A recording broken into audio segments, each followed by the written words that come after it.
Bonjour et bienvenue sur le plateau télé du Forum Reset. Je suis en compagnie de Brice Lalonde. Bonjour. Bonjour. Alors, vous aviez été ancien ministre, vous avez travaillé de nombreuses années aux Nations Unies sur le développement durable. Vous êtes aujourd'hui président de l'Académie de l'eau. Expliquez-nous les raisons de votre présence aujourd'hui sur ce Forum Reset. Je suis présent parce que je trouve que les entreprises jouent un rôle formidable en ce moment, d'éveilleurs, d'avant-garde. Et puis parce que, si vous voulez, vous ne pouvez pas continuer à parler au public et aux entreprises si vous ne savez pas ce qui se passe sur le terrain. Et donc sur le terrain, voilà une magnifique exposition, un magnifique forum. Il y a plein d'activités, on apprend plein de choses et on se dit mais alors tout va bien en France, c'est formidable. Donc on a toujours cette espèce de... On est gonflé d'optimisme chaque fois qu'on vient dans un forum comme celui-ci.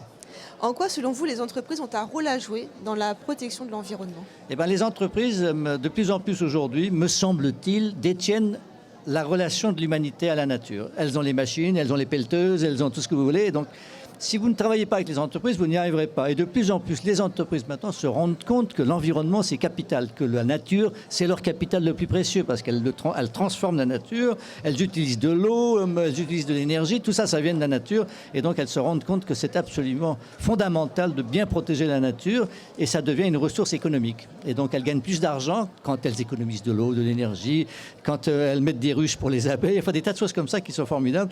Donc, les entreprises sont à l'avant-garde de la protection de l'environnement, mais doivent parler aux politiques pour adapter les législations, la fiscalité et tout ça. Donc c'est ce mouvement de dialogue entre les entreprises qui sont à l'avant-garde, elles ne sont pas toutes à l'avant-garde, mais certaines, et les politiques qui se produisent ici, qui est absolument fondamental et passionnant. Comment vous voyez évoluer ces thématiques de protection de l'environnement au niveau international, vu que vous avez travaillé aux Nations Unies de nombreuses années ?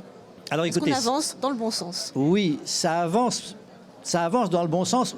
Par exemple, ce qu'on appelle les objectifs de développement durable, c'est moitié pour le peuple, pour la santé, pour l'éducation, pour sortir de la pauvreté, et c'est moitié pour l'environnement, parce qu'il faut avoir de l'eau encore, alors qu'il y a bientôt 10 milliards d'êtres humains, il faut qu'il y ait des poissons dans la mer, enfin, etc. Donc ça avance beaucoup.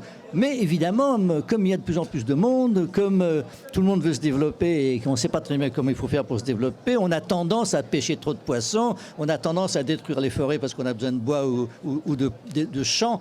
Et donc, il y a toujours un effort à faire et c'est jamais fini, quoi. Donc, oui, ça avance, la prise de conscience. Il y a encore du boulot quand même. Une raison d'être optimiste quand même ? Le monde est tellement passionnant et l'intelligence humaine, c'est pas ce qui manque. Il y a quand même, je ne sais pas combien de milliards de cerveaux maintenant qui doivent se connecter, ce qui se passe ici, partout. Il y a 1000 raisons d'être optimiste, mais il faut tenir bon et tenace. Merci beaucoup.